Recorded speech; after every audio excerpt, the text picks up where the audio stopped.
start. We are born again. Open your heart. Spend this time in your head. Hello, everybody, and welcome back. Today, I am here with Siobhan Huggins, and in case you don't know who she is, she's kind of a cool person. We met at the Metabolic Health Summit, and I honestly spent a lot of my time just talking with her. I missed some of the presentations because I just kind of gravitated towards her. You are like your own gravitational force, in case you're not aware of that. So, Siobhan, welcome.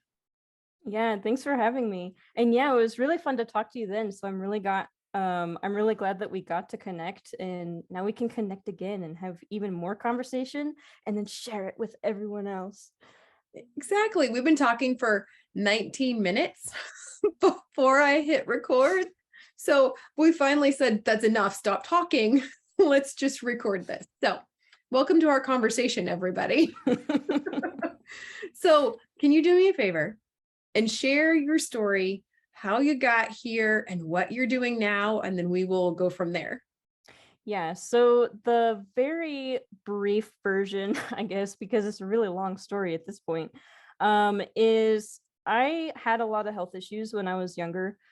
So I'm 27 now, so still young, but it started from when I was around pubertal age, I guess, like 11, 10. And I started developing signs of depression when I was 9. And by the time I was 11, it was full blown. And around the same time, I started gaining weight. And by the time I was 18, I was 240 pounds and severely depressed. And since then, like even in my journals from when I was very young, I was talking about calorie restriction and a lot of body image issues and self-hatred and stuff like that. Issues really connecting with other people because I felt so bad about myself and self-conscious about myself and all of that. And that continued into adulthood.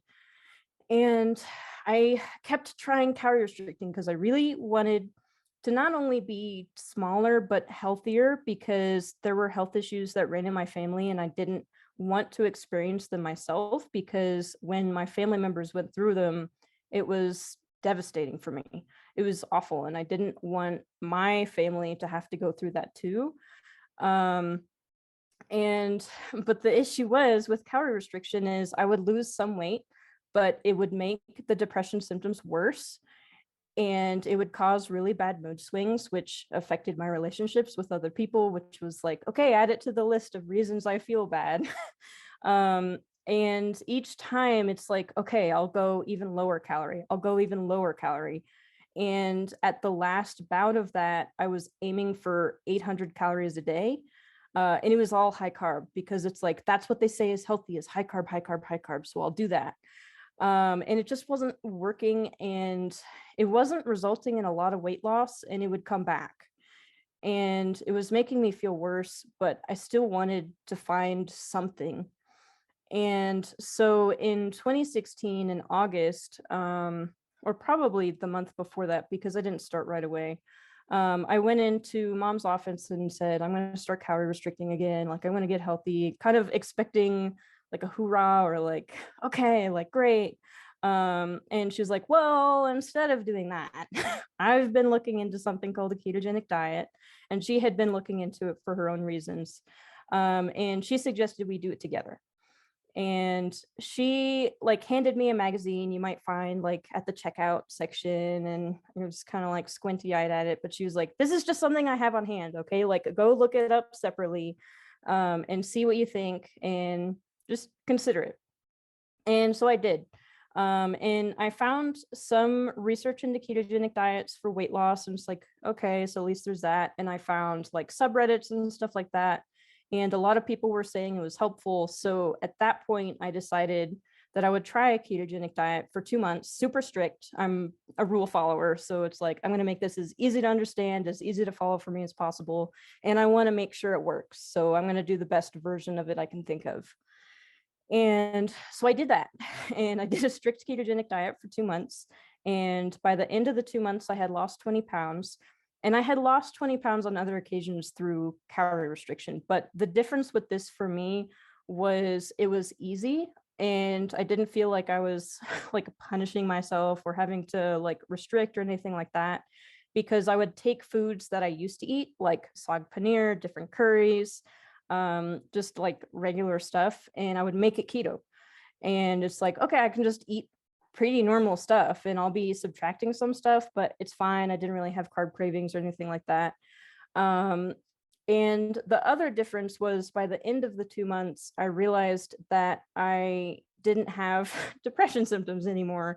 And my boyfriend had actually commented on it at the time too, because as I was losing weight, like, I don't know if other people have experienced this, you start to get really paranoid. Like, it's working now, but any minute now, it's all going to come back and more, and I'm going to be right back where I started, whatever. And I asked my boyfriend that, like, okay, I'm losing weight and like I'm getting thinner, but how are you going to react when I gain it all back? And he was like, well, I don't really care.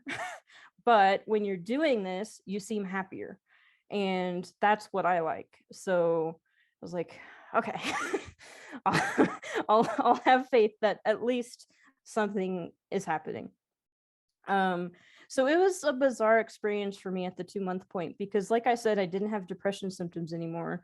And it was like this sudden realization that I felt weird. But the weirdness was feeling content and happy with my life, which I hadn't felt since probably kindergarten. And it was, but like, that's the, I don't know, it sealed the deal, I guess. And it's like, okay, I'm sticking with this. Because the other thing was, at the beginning of the 2 months, I said, if this works, I'm doing it forever, because I don't want to go back. I don't I don't want to feel like I have. And it did work. So, and it's like, okay, I know what I'm doing. And then man, there's so much. But so I started getting involved in the community is the short part of that. I got involved in some Facebook groups. I found the Two Keto Dudes podcast, got involved in their Facebook group and eventually the forums. And then in July of 2017, they were doing Keto Fest. So this huge keto festival. And because I was an admin on the forum, I also had the opportunity to be staff. And I wanted to do that. And I wanted to go with mom. And so I asked her, like, can you take me to Keto Fest for my birthday, like a really early birthday present? And she's like, well, it's kind of expensive. I don't know. And I was like, okay, can I pay for everything? And then you go with me as a birthday present. She's like, how is that a birthday present? It's like, because you'll be going with me. It's like, okay, fine. So we both went and we were both staff at the first Keto Fest. And that's actually where I first met Amber in person and first really got the opportunity to talk with Dave. And that sent me down like the research rabbit hole, because he was talking about all this stuff with cholesterol. And there were two things that caught my attention. One of them is he was talking about it from the perspective of engineering and techie stuff. And so he was talking about it like cholesterol metabolism is maybe kind of like a distributed object network. And like growing up, I would have all these conversations with my dad, who had always been in IT, I think since like high school or something. And he would tell me about distributed object networks and programming and like all this stuff. And at the time I was working in IT. So it's like, okay, I vibe with this. I understand exactly what you're talking about. This is awesome. This is super interesting. And the other aspect was like, Dave is fascinating. Like if you've ever met him in person, he's just a super fascinating person. And so I was like, I have got to figure this guy out. Like he's so friendly. It's weird. And I want to hear more of how his brain works, because I do not understand. Like I kind of do, but I need to know more. And so I spent so much time at Keto Fest talking to him. And it was kind of like how you and I vibed. It's just like every opportunity. Okay, what about this? Okay, what about this? What are your thoughts on this? And like totally geeking out and trying to learn as much as humanly possible. And on the bus ride back from Keto Fest, I was starting to read lipidology textbooks, because I had asked him his recommendations, and that's kind of where I ended up, because I wanted to understand more and help him with what he was doing. And so that was the beginning of our friendship. And then also with Amber at Keto Fest, she gave this presentation on carnivorous diets and kind of presented this as an option. And so my takeaway from that was, okay, I'll only eat the vegetables I like. Like, I don't have to eat them out of obligation. I don't have to make sure to include them if I don't like them. And so as a result, over the following months, I just started eating fewer and fewer vegetables because it's like, I don't really actually like them that much. And so in October of 2017, I did a hard switch over to carnivore, like, okay, clearly this is where I'm going anyway. And I've been predominantly carnivore since that point. So, and by predominantly, I basically mean there are points where I haven't been, usually related to experiments. And other times, like there was another keto fest where it's like, oh my God, I'm so busy. Like I'll just eat whatever everyone else is eating. And then I found that I really don't like plants that much. And I really didn't want to do that. So, and yeah, so I ended up here. And then the latest piece of the story, I guess, is that last year, in early-ish 2021, I was diagnosed with a condition called lipedema, and that resulted in me connecting with Catherine Sayo and Leslyn Keith, because as soon as I learned I could have it, I started reading through all of the research on it. Like, okay, I want to go into this diagnostic appointment knowing everything I absolutely can, making sure I have any questions that I have ready, and basically knowing what I'm going to deal with. Like, that's my mindset with pretty much everything. I don't like surprises. I don't like walking in blind. And it was actually pretty funny because the person who diagnosed me, she had written papers that I had been reading. So it's like I walked in and I was like, huge fan of your work, read all your papers, love what you're doing. And she was like, never gotten that one before. But and it was really nice because I got to ask a bunch of questions that I had been wondering about.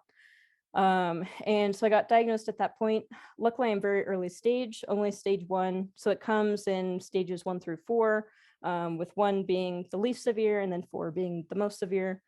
And I have it hip to ankle and then shoulder to wrist. And we can talk a little bit about what lipedema is. It's basically a fat and lymphatic disorder. So both of those things are impacted. So fat is obviously the fat tissue, and then the lymphatics are vessels and the whole system that helps remove fluid from the tissues and a bunch of other stuff, but that's part of what it does, relevant here. And it causes disproportionate fat gain, typically in the lower body, and then it can also sometimes be in the arms, like in my case.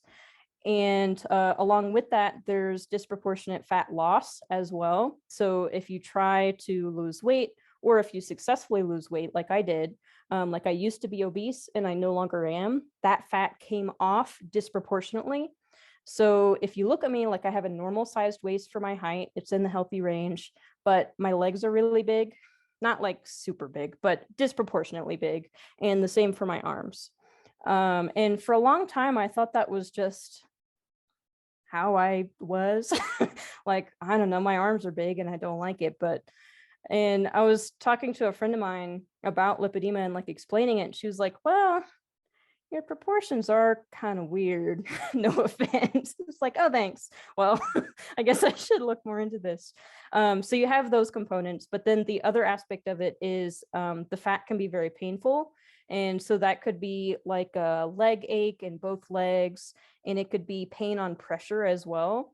So like when a pet sits in your lap, or like getting blood pressure checks, or for me, it was when someone was grabbing my arm to get my attention, like really gently, just like, hey, it would be like, ow.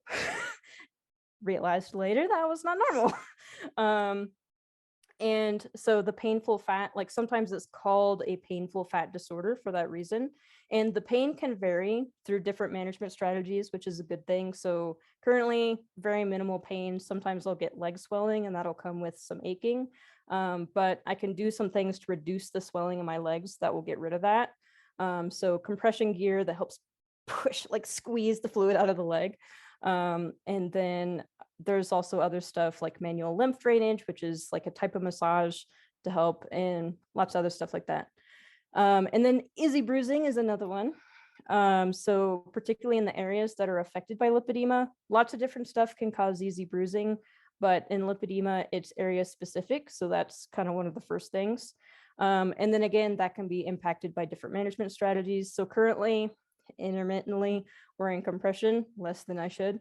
And then high fat carnivore, I've had no random bruises in like over a month at this point. So that's pretty good, I think.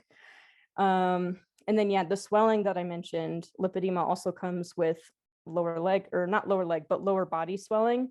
And that can also come with pain, like I mentioned. It can come with fatigue. There's a whole bunch of other stuff that can come with it as well. But that's kind of the basic overline. Plus, something super distinctive is I personally think that part of the resistance to weight loss in lipidemic areas is that scar tissue can develop in the fat. That part is not opinion, that has been shown. And that scar tissue encasing little pockets of fat may just make that inaccessible. So there are even case studies of people going through bariatric surgery with lipedema, and it's still disproportionate fat loss, and then also starving themselves to the point of emaciation, like their top half super emaciated, but then the bottom half, it looks like they're obese. So it's super resistant to weight loss. And I've actually experienced that myself. Before I knew I had lipedema, I had done a 2-week water fast, and it was very bizarre because I was losing inches off of my waist. I lost a little off of my thighs because I still had some healthy fat there. My arm measurements did not change, and my arms are not small. So it was like, And that experiment, like people saw the before and after, and 3 separate people contacted me privately to be like, you think you might have lipedema? Because it's like, I don't know what that is. So, and then the other thing that's super distinctive, and I always forget to mention it, is cuffing.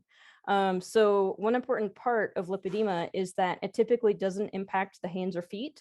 So you'll have the fat gain on the arm if you have it on the arms, or the lower leg if you have it there, but not the feet or hands. And that sudden transition from the fat gain to not gaining fat causes this little cuff. So I have a little bit on my wrist. I'm not sure if it's super obvious, but I also have it at the ankles.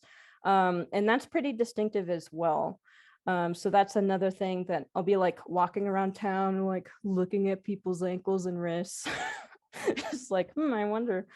So that's another one. So those are the signs that I'm typically looking for. Just like when people ask, like, is it possible? Like, I can't diagnose, but here's what I typically think of with lipedema.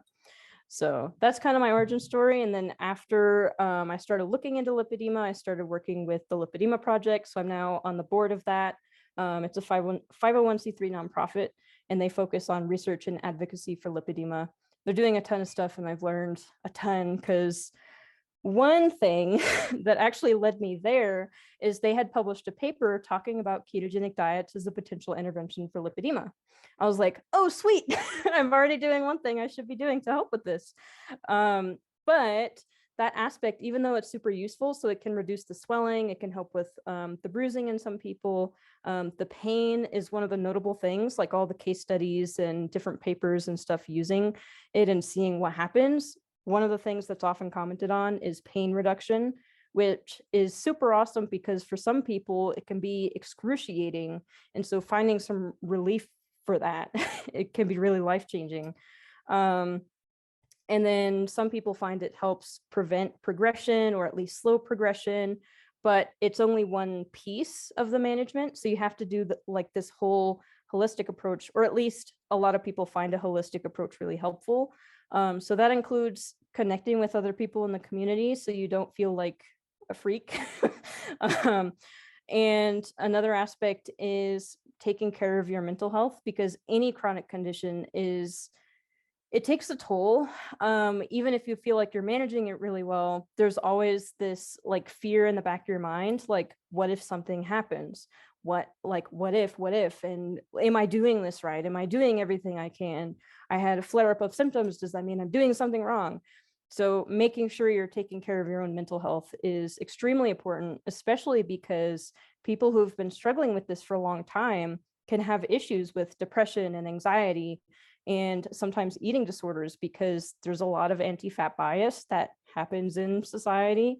And when you're trying to do something about that and it's not working, or it's not working how you envisioned, you can start to have a lot of self-blame, even if it's not appropriate, even with obesity, not appropriate. But still making sure you're practicing self-care and like relaxing, taking time to relax. And then also physical components. So not only diet, but also other things to help reduce swelling and manage swelling, like compression gear, like I mentioned, manual lymph drainage as well. Pool exercises can help because the pressure is gradiated. So kind of like compression, it's pushing fluid up if you're standing in the water. And some people find rebounding really helpful in terms of fibrosis and stuff like that. And fibrosis is just another word for kind of callousing or scarring, depending on how severe it is. So there's a whole slew of different things that you can do. And it's like, okay, I've got the nutrition part nailed down, except even within carnivore, which a lot of people find really helpful, there's still trigger foods for me, which means foods that'll cause symptom flare-ups. So some spices will do that. And it was a question I had myself of, when I eat spices, I gain weight. That doesn't make sense. Like maybe it's causing like inflammation or something, blah, blah, blah. But then when I got diagnosed with lipedema, it's like the spices are acting as an irritant for me. It's triggering swelling. And if you have persistent swelling, it can encourage fat growth in those areas. It's like, oh, that's not great. So I know to be really more careful about that. And then also if I eat dairy too often, same exact thing, swelling, weight gain, and not fun, but the good news is, like, for me, over the past 6 years that I've been on a ketogenic diet, there's really only been one time where it was very clear that I progressed. And it was right after a high carb experiment. And I didn't know I had lipedema at the time, in my defense. But every time I think back on that, it's like, man, that was a dumb idea. And yeah, it caused mood issues afterwards, which I should have suspected, but I picked carbs that were like black beans and fruit and like honey. And I was like, it's more whole food carbs, so it shouldn't be as bad. Not good for me. Maybe fine for some people, not for me. And I did gain a bunch of weight after that, like 17 pounds. I'm 5'2", so that's a lot for me. And then since then, I have not been able to get off 10 of those pounds. So wouldn't recommend if you have lipedema. And the other aspect of that was the first 3 days were like my normal calorie amount. And then the last 5 days, so it was 8 days total, it was hypercaloric, so double my normal, which means a lot of carbs, which doesn't agree with me personally. So yeah, so it's been a long journey, and it's still ongoing, like 6 years. I honestly can't believe it, but so much has changed, and I feel like I'm still learning, which is awesome, because if I wasn't still learning, I'd be bored at this point. It's like an endless variety of things.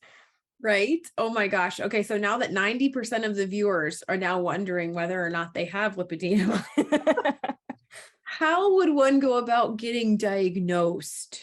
How does that happen? Yeah, so I talked to my doctor about it, and he recommended me to a specialist in California. But the issue is there's a limited number of people who can diagnose, just because it's under-recognized. Even a lot of doctors don't know about it, let alone just the general population.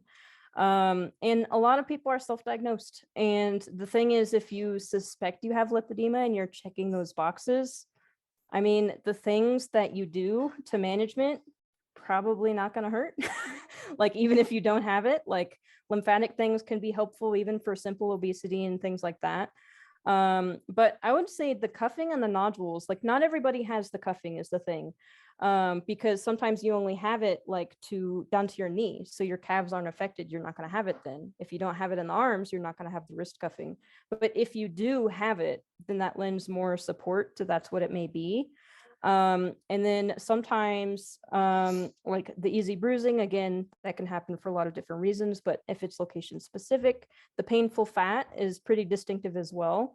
Sometimes lipedema can come with another condition called lymphedema, which is a lymphatic disorder that causes swelling, and it's because of damage or basically like a fault in the lymphatic system for some reason.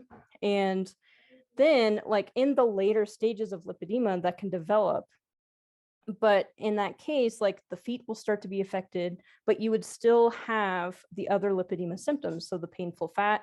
Lymphedema doesn't have the same type of pain, like the pain on palpation, and it's like a different type. And like the nodules is like weird. And so the nodules, like, okay, how do you know you have nodules?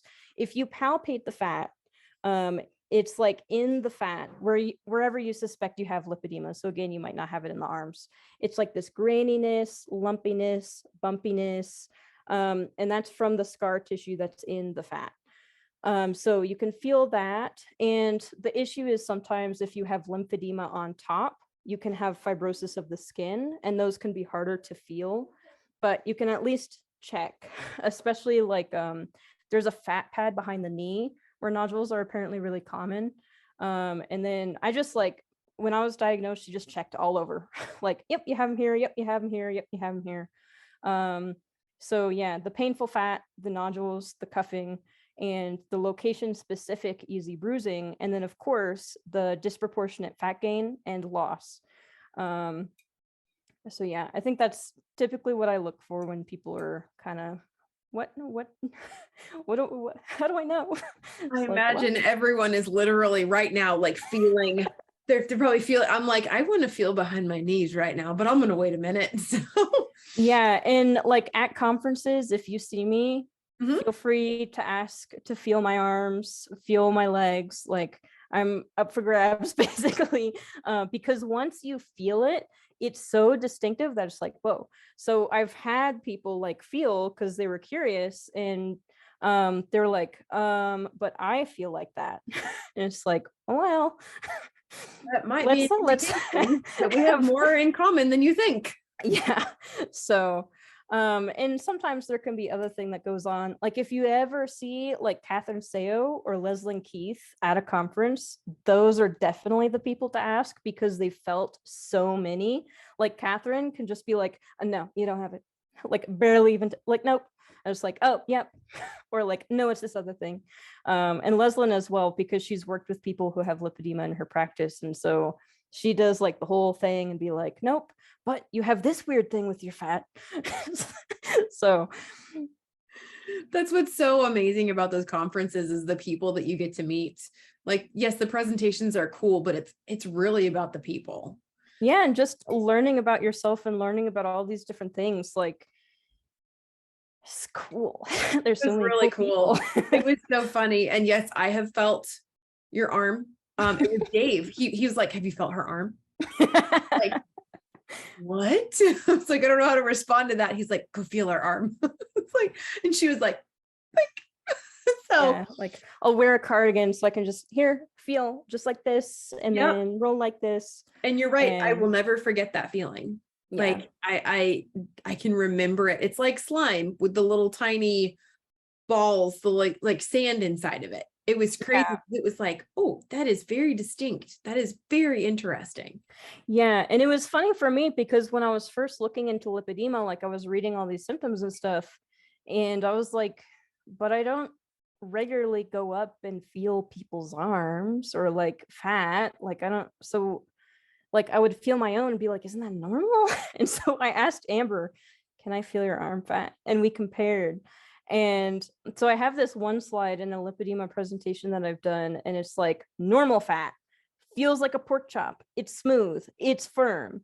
Lipedema fat feels like uncooked grains of rice, beans, lentils, could be as big as plum sized, because the scar tissue can get like larger and larger clumps to it. So that's kind of what you're looking for. And again, there can be other things that can cause weird fat textures. The body is amazing. There's a lot of weird stuff that goes on, but it's one of those things where you're kind of lending support towards, or nope, I don't have that. Definitely don't have that. My fat is distributed evenly, all that.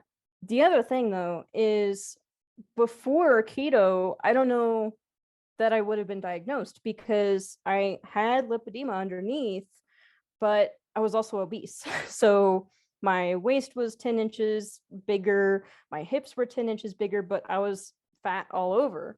And it was only after I lost the weight that the disproportionate nature of what I was dealing with actually came out.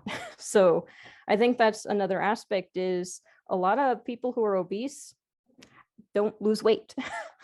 And they don't find what works for them, and then they could potentially go undiagnosed until much, much, much later, which is a big problem because in advanced stages, like the fat can accumulate so much that you have issues with mobility, or the pain can be excruciating, or like even just dealing with a bunch of issues and you don't know what they are, it's distressing. Like, why am I like this? And it's just, it brings up other things because then it's like, okay, now I have to address this and make sure I'm managing it properly, and make sure I'm like doing all the stuff. But at the same time, it makes it easier to at least tackle, like have a general idea of what you want to be addressing and actually knowing what you're dealing with. And then saying like, oh, all these other people are saying this, and this helps. I'll start with this one. And then I'll move to the next one. Like it can be very overwhelming, but that's part of why the community and stuff like that helps, because it's a lot of like, take a deep breath. We've also been through this. We understand what is like one thing that you can do, just one tiny thing. Even if it's like you want to do a ketogenic diet, but it's super overwhelming, what is one thing? Swap out a single starch that you usually eat with more meat, or more meat and fat, or lower carb veggies, whatever you want to do. That's one thing. And eventually those tiny changes will start adding up, which is helpful because in those advanced stages, like it's a disability. It's impacting their ability to work. They may be on limited income. They're dealing with all these other problems. And then you add them one more. You also have lipedema, and now you have to deal with that. It's like, man. It feels like that's happening a lot more and more recently, especially, is that it's just one problem to another problem to another problem. Because I work with a lot of people that keto didn't work, carnivore didn't work, like nothing is working. And so they're beginning to uncover more and more things. And I love the way that you said holistic approach, and that doing any of these things or all of these things, they're not going to hurt you. So even if you don't have these issues, it's a good idea to go ahead and start these. Now, I'm going to take it back to the conversation before we started recording, because we had the best conversation about meditation. I can't meditate. And there's a reason I can't meditate. My house is a zoo. It's animals and people and children, and there's always something and everything. So I can't meditate. I've never been able to. I've been trying. I made a comment about the sweater that you are beginning to knit and how gorgeous it was. Come to find out, your doctor has actually prescribed for you to knit. So can you explain that? Heavily suggested, like, you really need to do this. I don't have it on a prescription pad. I should totally have him do that. It'd be really funny to have it hanging up in my room, like knitting 3 times a week. But what was happening is I come into appointments, and they're super long appointments, because he does direct primary care. So that's like his zone. He likes to spend time with patients. And the first thing he'll ask every single time is, how are you doing? And I'll respond with the first thing that comes to my mind, which could be a variety of things. Good, busy, but sometimes I would respond stressed. And so he's like, okay, let's have a conversation about that. And he had suggested like meditation. And I was like, I'm not doing meditation. Absolutely not. I despise it. It makes me angry. I've done it before, tried it before, all throughout my life. I don't like it. It's not for me. And I was like, but I knit, and that kind of counts. Like, I was joking. And he was like, yeah, that counts. And he was like, I would recommend you knit several times a week, make time for it, because it helps you de-stress. And I notice when you're not knitting, you get more stressed. And the other thing is, when I get busy, I would put away knitting, like, I don't have time for this because I'm busy, because I was considering it a hobby. And him saying that really opens me up to being like, this is not just a hobby. This is something I need to do for my own self-care so I can deal with the busyness and the stress, because I'm always doing like 10 million different things. Like, I co-own a company, I'm on the board of a nonprofit, I'm on the board of another nonprofit, I do the research stuff, I do presentation, like all over the place. And it's like, I just need time, at least a couple times a week, where I get an hour to myself. I work on knitting. I just work on something. It doesn't have to be complicated. If I'm super busy, it's usually as simple as I can possibly make it. And I've found that it is very meditative. So I'll be thinking about the knitting, about the pattern I'm working on, like, instead of like a meditation chant or whatever, it's like, okay, yarn over, knit, knit, knit, knit, purl, yarn over. And so it's just repeating things in my head. And I've also found that the position of knitting, so one of my weird interests is body language. And it's kind of like how that thing of, if you make yourself smile, your brain will think you're smiling and kind of respond in the same way. Well, one of the other things is, in a lot of people, looking down is emotional processing. And this could be total pseudoscience, I don't know, but it's what I like to think. So looking down, emotional processing. And when I'm knitting, I'm looking down, and I do find that I'll start emotionally processing about things through the day in a kind of contemplative way. And so it is kind of like meditation in a way, and doing all of this processing and de-stressing and relaxing. And so I do make time for it. And that's why I post a bunch of knitting stuff. It's like, wow, how do you have time to knit so much when you're doing everything else? I make time for it. My doctor told me to. Yeah. And That's my like you said, justification. it's not a hobby. It's part of your regimen. It's part of your healing. It's part of getting better. And that's for a lot of people when they look at food. When they look at food as medicine, it changes your relationship with it, and it makes you go, oh, well, yeah, if I'm using food as medicine to get better, then you don't focus on what I can't have anymore. And, oh, I miss this. It's like, no, this is medicine. That is helping your mental state. And it's so true, because I love knitting, I love crocheting, but I don't make time for it because I'm too busy. Mm-hmm. So I legit just got permission to make sure that I block out time. My husband will be so happy, because he's always telling me to make time for it. And I'm like, no, I'm too busy. Oh, nope. I'm going to follow your example. And I think that's incredible. Good. And I hope more people do, like, whether it's knitting or crochet or hiking or painting, whatever it is, that hobby that you do that gives you me time, or just time to rejuvenate yourself and makes you feel better, make time for that thing, because that is self-care. It's part of your wellness plan, and everybody needs something.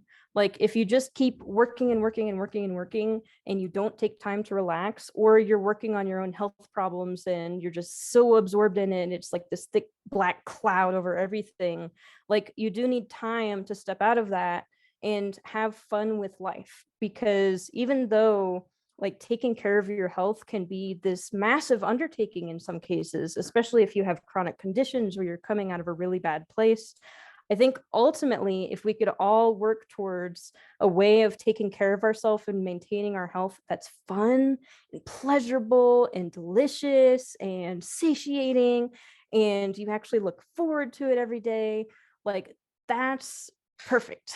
That's awesome. And it's not always going to be like that. Like, I don't have kids, but I imagine the same thing. Like, kids are awesome and you love them. Sometimes they kind of suck. But at the end of the day, you're like, man, I'm really glad I made time to do that. So that's my justification for knitting. That's your wisdom nugget from your doctor. I mean, Yeah. argue with that. Totally giving him all the credit for that, because I would have kept doing the same thing of neglecting it when I got busy. And it's like, I always have 30 minutes a day, even if it's only 30 minutes a day. And I have the weekends a lot of the time, because that's the other thing is, when I started working with Dave on the research stuff, he was like, if you're going to be self-employed, you need to make rules of when you're working. And one of the rules that he wanted to have was we don't work on weekends. And there's going to be some emergency times where we need to work on the weekend, but the goal should be don't work on weekends. I think I follow that more than he does at that point, but I also bug him about it a lot. But so I very carefully don't schedule work stuff on the weekends. I don't look at work stuff on the weekends. If there's a fire, I'll address it, whatever. And that has helped so much. There are some times where I've slipped up on that. It's like, oh my God, why am I dreading getting up and going to work in the morning? It's like, because that's all you're doing. Like, take a weekend off, go hiking. Heck, like walk up to the grocery store and get groceries on a weekend. Enjoy the sun. There is an outside world beyond work. And yeah, so just make the time. And sometimes it's hard. Like sometimes you're going through grad school or you're like becoming a doctor, whatever that entails. But when you can, like, try and make it a goal, at least to have some downtime somewhere. Otherwise you'll like wither up and turn into like a lich or something. Let's not do that. Please no. Yeah, no. Yes. Oh my gosh. I love that. So another question I wanted to ask you that one of my group members gave me, totally like off subject, but not really off subject. Looking at other therapies, other treatments, other, things like that, holistic approach. Cold therapy. Does that help with these conditions at all? Or is that kind of like being researched right now and we don't know? I think the answer is we don't know. Like I've heard the question come up before, but I haven't seen a ton of people saying like, oh, I tried cold therapy and it like helped with the swelling or whatever. My personal experience is that I try to remain as cold as humanly possible. My cat hates me for it. She has her own heated blanket, so I don't annoy her too much. But it's because I get heat-induced edema because of the lipedema. Apparently, that's one of the other things that can come with it. And basically, that just means when I get too hot, I swell. So during the diagnostic appointment, one of the questions was, do you have heat-induced edema? I was like, I don't know. I try to avoid the heat as much as possible because when I get too hot, I get nauseous. And the response was, yes, okay, then yes, you have heat-induced edema. So for me, like staying cold helps me not swell. And I think it's just because it prevents like the capillaries dilating even more and releasing a bunch of fluid on top of the excess fluid that's already there. But in terms of like lymphedema, for one, I don't interact as much with lymphedema circles, so I'm not sure. But it's an interesting question for sure. I would recommend asking Leslie Keith, and I can connect you to later, because she's a lymphatic therapist and she's written a book on the lymphatics. And like any question about lymphatics, I'm just like, Leslie, do you know? So my solid answer is I have no idea, but I'll direct you to a resource that might know. I love those answers. And honestly, so many times that is the answer. We don't know. Yeah. And that's fine. Because like we all thought carnivore was going to be the thing and it was going to heal everything. And then that doesn't quite heal absolutely everything. Because how long have you been carnivore? So it would be about 5 years at this point. Almost exactly 5 years, I think, actually. Yeah, and you feel significantly better, but it still doesn't take it all the way, unfortunately. Yeah, and there's still stuff. There's still stuff like the lipedema stuff. High fat carnivore for me, absolutely awesome, but I still need to do compression. Next week, I have my first appointment for manual lymph drainage. I still have to do stuff. Like there's other things that carnivore helps a lot with, but still remnants of things. And another one of those, like I mentioned, I went on a ketogenic diet and asymptomatic depression. Great. But because of the many years of depression, I had thought patterns that I had developed in terms of like very anxious thought patterns. I would have a social experience with someone. And then I would start ruminating on that, and it had a negative spin because of the depression. And that actually still lingered after the depression went away because it was a habit, like a thinking habit. And so I had to work through on not doing that anymore. And that's actually another thing that I did at the first Keto Fest is I was practicing working through that and being like, you're really going to regret not talking to these people. So why don't you just talk to them and see what happens? And like part of that was my mental health was so much better. I could convince myself it was worth trying instead of before where it's like, no possible way am I doing that. It's going to end horribly, blah, blah, blah. And I was able to build up like new brain pathways, have all these new experiences of talking to people, being able to get a realistic interpretation of the interaction that just happened and being like, that was great. And it took practice, but I was able to work through it, but it wasn't completely, I was in a place to work through it because of my diet, but diet didn't fully resolve it.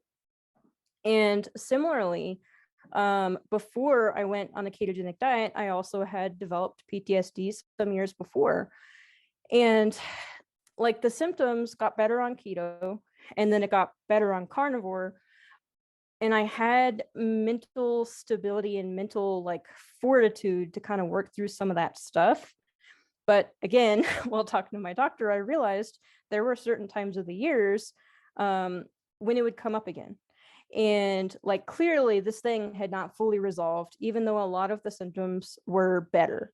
And this is something, more stuff that I have to work through using a different tool, because the tool that had helped me get to where I am was not enough to get me all the way, which isn't, saying anything bad about carnivore. It's just some things take different tools. And it's important to acknowledge that, because otherwise you can get stuck in this loop of, I just need to carnivore harder. I just need to carnivore harder, or whatever you're doing, and not actually resolving the problem. Like obviously do your best, but if you're still finding there's like little remnants of stuff, then try other stuff. Like try different things and see what else is going to work. So for that, I went through trauma counseling because I wasn't enamored with talk therapy. I'd never done it before, but I was prejudiced against it. And I was like, I don't feel like that's going to be for me. I'm going to try something different. And so my doctor recommended me someone, and it took one session because it was a good fit for me, I think, is the main thing. And since then I've had no more issues with it. But like it took me trying something else. One, acknowledging it was still a problem because it's like, well, I just feel this way this time of year. It's like, it's a whatever thing. And then my doctor was like, like, I asked how you were doing, and then you started crying. Like he obviously wasn't being that, he wasn't sarcastic, but like clearly something might be needing to be addressed here. And he's very sweet, and he kind of gave me the option to just kind of do what I think, but mentioned maybe try some other stuff. And I'm glad I did, but it's like, not like no one tool is going to fix everything. That's an impossibility. It doesn't matter what you're doing. Like you can't use a single hammer to build a house. Maybe some people can, but I would be pretty impressed because you have to like cut the wooden boards. You have to like have nails and screws and different like whatever things. It's just like branch out a little bit. And for some people, like maybe they only need the one tool. The issues that they had could be addressed with that and they're all good to go. But there's still the other aspect of maintenance, which is taking care of all aspects of your health, which is your mental health, stress levels. You can't necessarily decrease your stress. Sorry to tell you. So you have to figure out a way to manage it. And maybe some people already have like strategies in place. They're all good, but ask yourself, I think, like, how are you doing? And what's your first response to that? And if it's fantastic, cool. But if it's, stressed or crying or really crappy, actually, explore that, like take some time and say, okay, where's that coming from? Like, is there something that's still needing to be addressed that you can kind of take care of? Because sometimes you push those things away and like, I'm not going to deal with it right now. I'm not going to make time for dealing with that right now.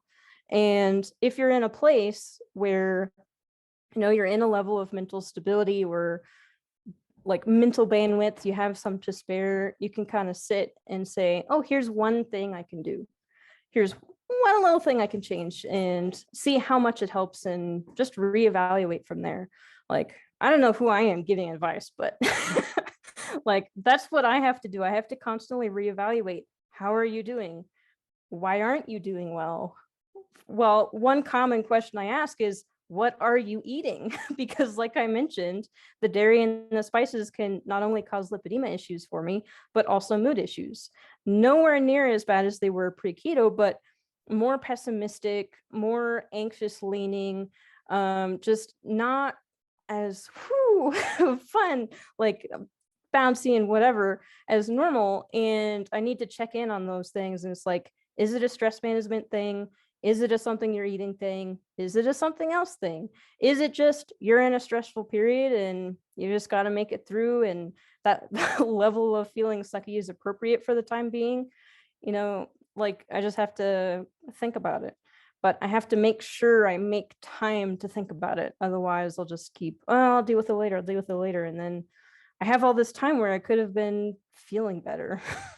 Yeah. And I'm the opposite of you. The more I carnivore, the more depressed and down I get, and the worse my body begins to react and respond. And it's ridiculous. So there's no one size fits all. Absolutely, yeah. Like, I have family members who are like, I tried carnivore for a good amount of time, but I found I just didn't feel as good. And it's like, well, what were you doing before? Just do that. Like, do whatever makes you feel better. And like, we don't have to be doing the same things. Like, the goal is just to feel good and be healthy, and that's a wide range of things. Like, we can look at the different diets of people around the world. They don't look super similar, and some of it does depend on how healthy you are, what your health needs are, where you are at just in terms of other issues. Like, I know people who've had to go through bouts of antibiotics, messed up their gut health. Obviously, antibiotics are helpful in some situations, but some things have side effects, and they had to deal with that before the effects of diet were going to help them. And so it's like, what is the actual issue you're having, and how can you address that? And that's not going to be the same issue for everyone. No, and I love the way you said you can't build a whole house with just a hammer. And I'm imagining plumbing and electrical work with a hammer. That doesn't look very pretty. So yeah, I don't think that would work very well. okay. So I love the way your analogies are spot on. I love the way you paint this picture that we can grasp. And I greatly appreciate your insight. You are giving fantastic advice, just so you know. I'm thoroughly enjoying it. I love the way that you can kind of bring it around, whole circle, and it's a whole package, and yet we can't see it all. There's so much inside that we don't see, and we get so upset when this one little thing doesn't affect it for us. So most people, they usually start with diet. What would you say would be the next step beyond diet? Try to get the foundation diet, yes, but then after that, where would you move? I think it would just largely depend on the person, because it's going to vary a lot. Like, some people, like I mentioned, already have excellent stress management stuff. Like, I know someone who goes hiking like a bajillion miles a week, and she does fantastic, and that's her de-stressing, and she also knits. And so some people, like, they've already got that down. And I think it is just a case of like thinking about it for yourself, like what issues are still there. Because I think diet is a huge aspect, even if it's going to look different for different people. And the other fantastic thing about diet is that it can get rid of a bunch of issues, so you don't have to worry about those. And so you can put more of your effort into the other lingering things. And sometimes like diet can help a lot, but the diet that you've picked isn't getting you all the way there. So sometimes it's getting diet and then tweaking until you find like you've really found what's working for you. Like right now, I'm really involved in a high fat carnivore group, And some people find that they had tried high protein carnivore and they just weren't getting the same results as everybody else. And they were still having issues, or their issues got better, but not all the way. And they were able to tweak with higher fat carnivores. So like 80-20, like 2-to-1 fat to protein by macronutrient gram. And suddenly those issues are resolving. And for some other people, it's just low carb. For some other people, it's just, avoiding junk food. It could be any number of things, but it's like, how much can you do with this tool? All right, now let's look at all these other pieces. Do you have friends? Do you have a loved one? Do you have a healthy relationship? How are your relationships doing? Do you have a hobby? Like all this stuff. And just kind of going through and like what sticks out to you as still needing to be worked on, and then what's one thing you can do about it. Because I think it can be really overwhelming and sometimes frustrating. It's like, I've gotten all this way and there's still this issue. It's like, why do I have to keep doing things? Like, why can't I just do the one thing and it fixes everything? Like, I've heard people where that happens, and it's like, well, that's life. I don't know what to tell you. But if you can just like, okay, you have the whole rest of your life to figure this out, because nobody actually ever figures it out in the end. Like maybe 1 second before this, like, oh, I got it. But don't expect much anything else before that point. So just take it like one step at a time. Try not to overwhelm yourself. Like sometimes I have like little weekly goals, like took my vitamins, I went on a walk every day, I did this or that thing, I scheduled this thing, and I almost never check off everything, but it's like, I got so-and-so points this week. That's awesome. And at least I didn't do none of it. So, and I think like working with someone too, like whether it's a community or a group or, a therapist or your own doctor, just someone you can talk to about it. Because sometimes just voicing your own issues and getting feedback on it can help you sort out what the highest priority is. Like if you're constantly saying like, I have a real tough time binging on this thing, like a certain food or whatever, and it's trigger and I don't know how to deal with it and it's causing a lot of stress, maybe that's one thing to focus on. Like if you keep bringing something up repeatedly, maybe put it higher on the priority list and connect with other people and see, have you had this problem? What worked for you? And then pick one that sounds interesting. That's pretty much how I go about things. Just pick something and see if it works. Sometimes it's like, okay, that didn't work, throw it out. And sometimes it's like, okay, that was great. Now I can move on to the next thing. So I don't have all the answers. I really don't have most of them, but I can really only comment on my own process, I guess. Well, I was gonna say you have a lot of really good answers, honestly. Like I'm like, we shouldn't end. We should just keep going. It's been an hour.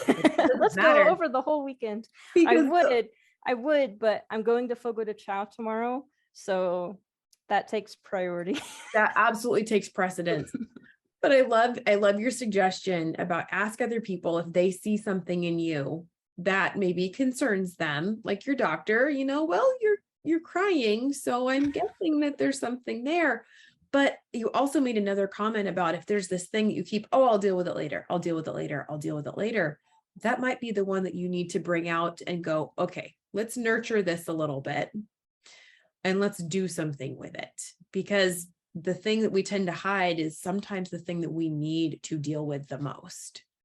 Yeah. And sometimes like keeping a journal, like write those thoughts down. Whenever you have I'll deal with it later, write it down. And then like at the end of the day or the end of the week, review that notebook and be like, oh, that popped up 15 times. Because memory is fallible.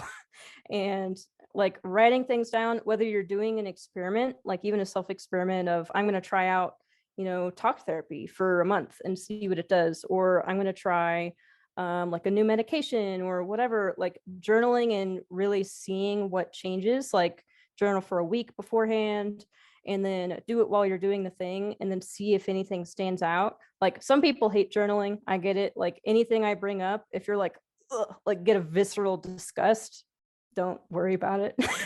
Then don't do that. That is not. Yeah, don't do that thing. If it makes you hammer. Viscerally, angrily, and disgusted, just, find something else that sounds like, oh, that's interesting. That sounds fun. Oh my gosh, so many wisdom nuggets. Okay, we're going to end it though, because it's been an hour. So thank you so much for coming on. We will do this again for sure, because Absolutely. I need some more wisdom. Like that was epic. I was like, yeah, we're going to talk about lipidemia. Nope, we're not. We're going to talk Talked about mindset. some things. We did. We're going to talk about mindset and addressing things. Oh my gosh, that was so good. So thank you so much for coming on and sharing, and don't doubt yourself. Goodness, you're amazing. I'm a scientist. I have to. That's the way science is done. You question yourself. You try to prove yourself wrong all the time. Yeah, Well, so I should set up an experiment to disprove that my advice is good. And then we'll see what happens at the end of it. exactly. So everyone will have to let us know this was your experiment. You didn't even know you were. Oh, there we go. I'm already done. I didn't even have to do anything. Sometimes those are the best ones when you just kind of fall into it. Yeah, exactly. Yeah. Okay. Well, thank you so much. We will be in touch. I will include all of your information down below. So anyone who wants to get in touch with you or find you on social media, all those links are going to be down below. So yeah, thank you so much. Thanks for having me. And just an additional note, like if any of what I talked about, I kind of want to mention this more often now, resonated with you, or you feel like some of the things in terms of depression or anxiety or PTSD or lipidemia or obesity or any of this stuff was you or is you or is something you're kind of struggling to figure out, like don't hesitate to reach out to anybody, to me, to Amy, if I can put you up on there as well, because it sucks when you feel like you're alone, but there are definitely people out there who know what you're going through and have been through it themselves. And so you don't have to be alone. Like there's people for that. Yes. In one of my Mighty Network meetings, just on Thursday, just yesterday, it was very powerful when people get real and they get raw and they share what they're struggling with. Everyone else feels that freedom to go, me too. Oh my gosh, I can't believe someone else understands. So thank you for saying that. Again, you were on fire today. It's like fantastic. You need to go like check this off as a stellar day. So the next time your doctor asks, just think about this day. Feel like it, I'm epic. Yeah, I mentioned you on a podcast. Exactly. Okay, well, thank you so much, and we will be in touch. Yeah, definitely. See you later.